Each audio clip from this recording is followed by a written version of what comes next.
Si Father Fred Malalis, ang Kura Paroko sa Parokya sa Balaang Bata sa lungsod sa Clarin, sa iyang mensahe sa kasalugan sa piyesta ni Senyor Santo Niño.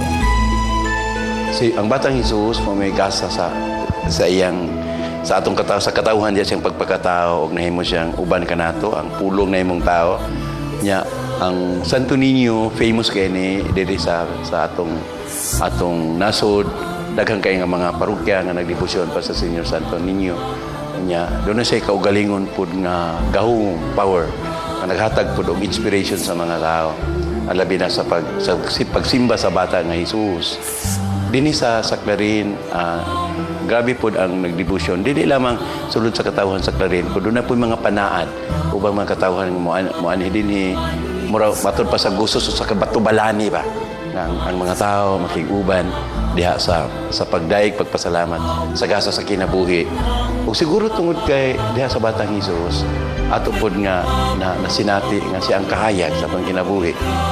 Ang mga tao nga nagpuyo diya sa kangit-ngit patod ni Propeta Isaias nakakita sa kahayag diya sa pagkatao sa atong Ginoo diha sa Bata nga Jesus ug pinagi usab sini nahimo kining inspiration po sa katawhan sa Dios. Labaw sa tanan ang Bata nga Jesus naghatag pud og kanang inspiration po nato sa pagkinabuhi isip mga katawhan sa Ginoo. Nagapanalangin po sa atong mga paningkamot. Pinaagi usab sa atong pagsaulog sa kapistahan, labi na gyud sa parokya sa Clarin. Ngaunta ang Batang Jesus, magapanalangin sa atong mga paningkamot sa kinabuhi, magapanalangin sa atong tagsatag sa kapamilya, maghahatag po nato og kalinaw kay ang Bata nga Jesus sumala ni Propeta Isaias, maghatag man og kalinaw sa iyang katawhan. Ngaunta sa lugo nato ang kining maong piyesta nga puno sa malinawon nga kasinatian o maghatag po natong paglaom ang Bata nga Jesus nga mga itong manunubos magapanalangin usab kanato isip iyang katawhan sa Dios.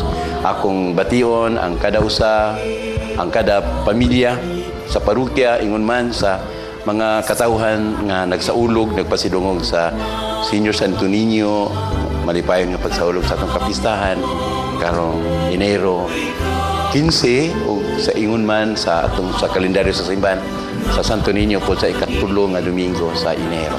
Malipayong pagsaulog sa piyesta alang sa Senyor Santo Niño. Viva! Viva Pit Senyor! Salamat kayo.